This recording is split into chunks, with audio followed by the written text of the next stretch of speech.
Chapter 1. The House in the Clearing. The road narrowed into a dirt trail long before I expected it to. No signs. No lights. Just the dense line of trees pressing closer with every turn. My tires crunched gravel as I reached the clearing. There it stood. The house. It wasn't grand or decayed. Just silent. A two-story structure of gray wood and a sloping tin roof, half swallowed by ivy. Its windows were still intact, but covered in years of grime. It didn't look haunted, but something about it felt left behind, like time had stepped around it. I killed the engine and sat there for a moment, hands resting on the steering wheel. The silence outside was deep, almost too deep. Even the wind in the trees seemed cautious. It had been 8 years since Aunt Miriam passed. The house had stayed untouched in probate limbo until it somehow landed in my name.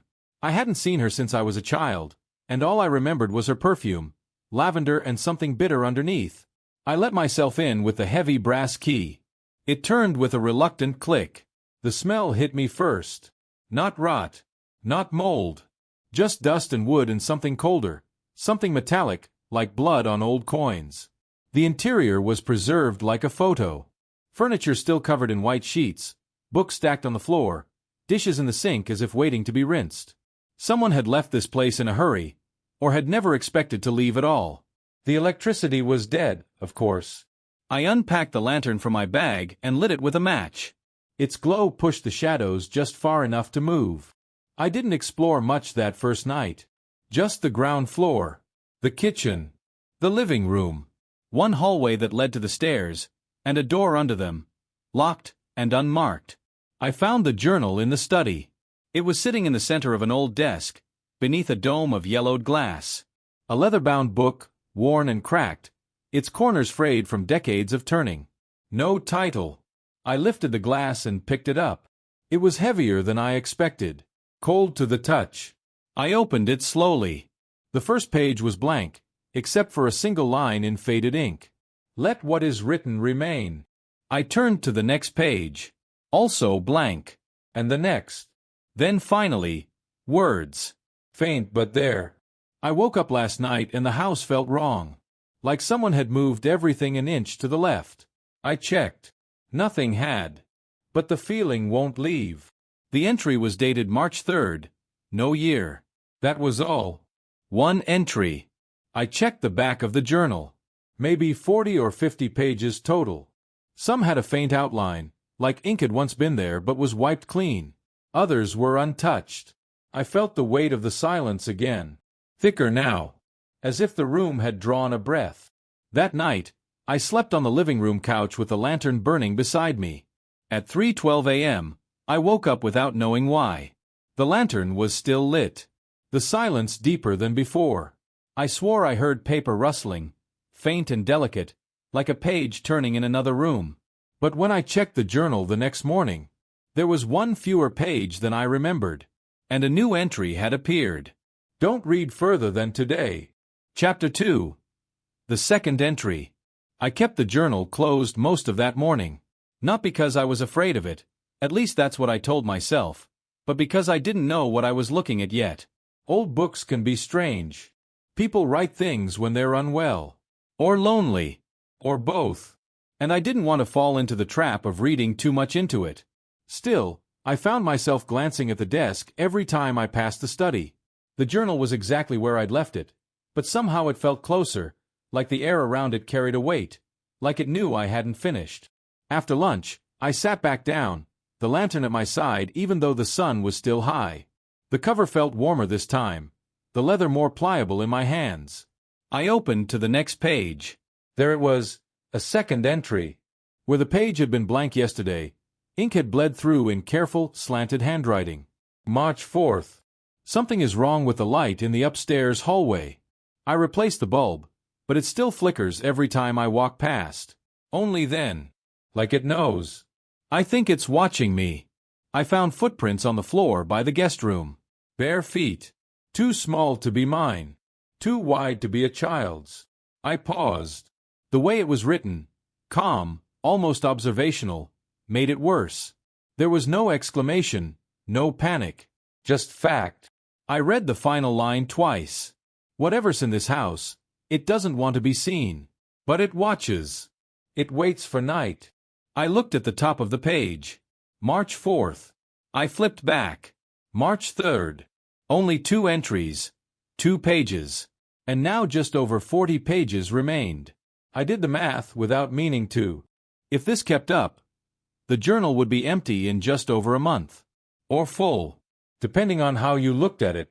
That night I stayed on the ground floor again. I didn't want to test the hallway light upstairs.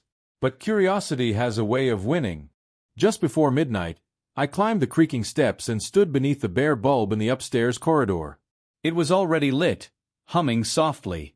I waited, then took 1 step forward. It flickered, once, twice, and then steadied again. I didn't move. Then the light snapped off. Total darkness. No buzz. No pop. No sound.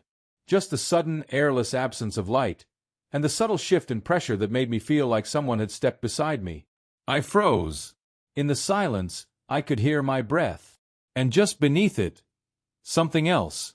Not footsteps. Not breathing. A presence. A space occupied by something that didn't belong there. I didn't move. Not for a full minute. Maybe longer. Then the light blinked back on. The hallway was empty. But I noticed something on the floor in front of the guest room door. A smear. Not dirt. Not blood. Just a faint gray residue. Chapter 3. The name in the margin. I didn't open the journal immediately. I went about my morning trying to pretend things were normal. Made coffee in the rust-stained kettle, opened the windows even though the air outside felt strangely still, and left the journal exactly where it sat on the desk. But the feeling hadn't gone away. That sense that the house was somehow reacting to me.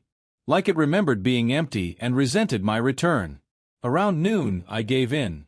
The journal was heavier in my hands again. Or maybe I was just more aware of it now. Of the way the pages felt denser, the air around it colder by a few degrees. I flipped to the next page. There it was. A new entry. March 5th. I heard it speak last night. Not words, not really, just sound, the shape of language. It came from the space between the walls. Something about the way it moved made my teeth hurt. I felt it before I saw it. When the lights went out, it said my name. That line chilled me. It didn't say, "I thought I heard my name," or it whispered something like it. It knew his name. I leaned in closer. There was something else. Faint red markings in the margin next to the entry. Almost invisible at first glance, but definitely there. A name. Miriam. My aunt's name. Written in tiny, almost desperate handwriting.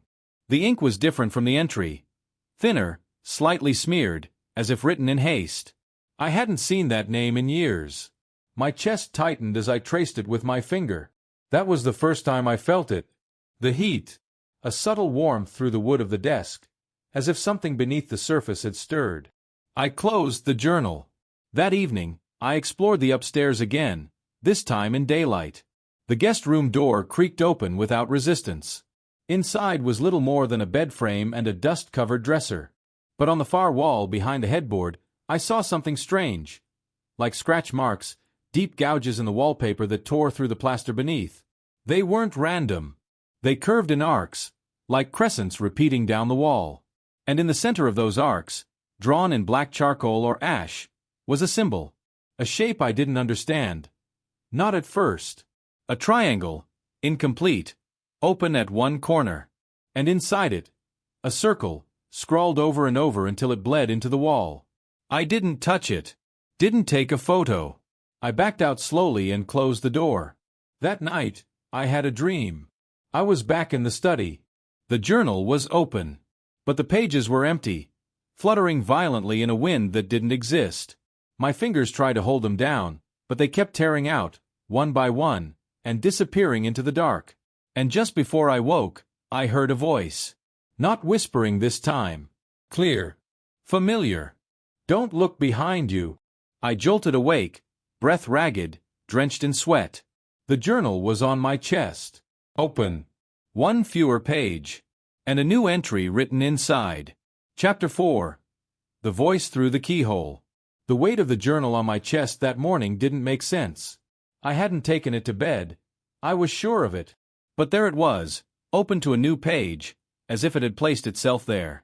Or worse, as if someone else had. I didn't want to read the new entry. But I did. March 6th. It's closer now. I hear it behind the walls during the Chapter 5. The shadow learns to walk. The morning light felt cold and thin, as if it barely managed to slip through the grime on the windows. I stared at the journal's open page, heart pounding. The handwriting looked shakier this time, like the author was struggling just to keep writing. March 7th. Last night, I felt it move beside the bed. Not just the sound, an actual presence. I dared not look. The air grew thick, heavy with breath that wasn't mine. I'm not sure if it's copying me, or becoming me. The reflection in the mirror didn't match my movements. It smiled when I didn't. I'm trapped in this house with something that's learning who I am. I closed the book slowly, dread crawling through my veins. The study door was still locked tight, but I could hear subtle noises behind it. Shifting, scratching, soft thumps, as if whatever was trapped inside was trying to figure out how to get out. I decided to check the mirrors around the house. Every reflective surface was suddenly suspect. The hallway mirror showed a flicker of something behind me. I spun around. Nothing. My own breathing loud in my ears. In the bathroom mirror, I froze. A shadowy figure stood behind my reflection. It mimicked me perfectly. Every blink, every slight twitch of the jaw. But the smile, that eerie, slow smile, stayed fixed on the shadow's face, long after I had returned to neutral. That night, the footsteps came again. This time, they echoed from the stairs down to the basement. I gripped the journal tightly and crept toward the basement door. A foul smell rose from below, damp earth and something rotten. I found the door ajar, just enough to slip a hand through. The journal slipped from my grasp and landed on the wooden steps with a soft thud. In the dim light, I saw it, a figure standing at the bottom of the stairs, just beyond the reach of the lantern's glow. It was me. Or at least, it looked like me. Its eyes were hollow, black pits that swallowed the light. It tilted its head slowly, watching me. I wanted to run, but my legs froze. The journal lay open on the step, a new entry appearing as if by magic. I'm no longer alone in this skin. It walks when I sleep, breathes when I'm awake. I don't know who will be left when this ends. Chapter 6. The Mirror's Secret. The dawn brought no relief. I woke up drenched in sweat, the taste of fear bitter on my tongue. The journal lay on my bedside table, open to a fresh, unwritten page. Yet, as I stared, words slowly began to form, as if invisible ink revealing itself to me alone. March 8th. It watches through glass and shadow. Mirrors are no longer safe. They don't just reflect, they trap. Last night, I saw it step through the mirror in the hallway, crossing over from the other side. I don't know how it's possible, but it did. I grabbed a small hand mirror from the dresser and turned it this way and that, heart pounding. Every time I looked, the reflection was slightly off, just a flicker, a hesitation. The shadow version of me was learning to move independently, to slip through boundaries. I tried to break the mirror, a quick, desperate strike, but the glass rippled like liquid, absorbing the blow without a crack. Panic settled in my chest like a stone. Outside, the sky had darkened prematurely, the sun swallowed by thick clouds. I remembered something from the journal's earliest pages, the mention of a secret room hidden behind the main mirror in the living room, a place the original owner called the heart of the house. I approached the large antique mirror that dominated the living room wall. My reflection stared back, but I could feel the weight of another presence lurking just behind it. With trembling hands, I pressed on the edge of the mirror frame. It gave way, sliding inward like a door. Behind it was a narrow passage, cold and suffocating. I stepped inside, the journal clutched tightly, ready for whatever was waiting. Inside the secret room, walls lined with old photographs and strange symbols, I found a dusty journal, older than mine. Opening it, I read, "Beware the shadow that learns to walk." Chapter 7. Trapped in Reflection. The secret room was darker than I expected, the faint light filtering through cracks in the mirror door barely enough to see. I felt the walls close in around me, the air thick and heavy. The photographs on the walls weren't just pictures, they were windows into moments frozen in time, but something was off. The faces in the photos shifted ever so slightly when I wasn't looking directly at them, their eyes following me with a silent warning. I flipped open the older journal, hoping for answers, but the writing was faded and fragmented, like the author's mind was unraveling. One entry caught my eye. The reflection learns. It watches, waits, and when it's ready, it reaches through. You cannot escape by turning away. It will find you in your own image. A sudden sound echoed in the room, a faint whisper like breath on glass. I turned sharply toward the mirror door, but it was no longer reflecting me. Instead, I saw a dark figure standing just behind my reflection. It smiled, a cold, cruel grin. Frozen with fear, I realized this wasn't just a trick of the light. The shadow from the mirror had crossed over. I reached for the journal, desperate for something. A spell, a warning, anything to stop it. My fingers brushed a folded note hidden between the pages. Unfolding it, I read. To trap the shadow, you must offer a piece of your own reflection in exchange. Only then will it be bound. But beware, the price is high. The room trembled. The shadow advanced, stepping closer through the glass veil. My heart thundered in my chest. I knew I had a choice. Confront the shadow now, or be consumed by it. Taking a deep breath, I prepared to face the darkness within the mirror. Chapter 8. The Price of Reflection. The shadow's grin widened as it stepped fully into the room, the air growing colder with each movement. I clutched the folded note tightly, my mind racing to understand what offering a piece of your own reflection truly meant. Instinctively, I faced the mirror, watching my own reflection flicker unnaturally. I reached out, slowly touching the glass, and felt a strange pull, like the mirror was trying to pull me in. Remembering the note's warning, I hesitated. How much of myself could I give? My memory? My soul? Or just a fragment of my image? Desperation won over fear. I whispered the words I didn't fully understand. I offer a piece of me, so you may be bound. Suddenly, the mirror shimmered and rippled like water. My reflection cracked, like glass breaking softly inside the frame. A shard of light broke free from my image and floated toward the shadow.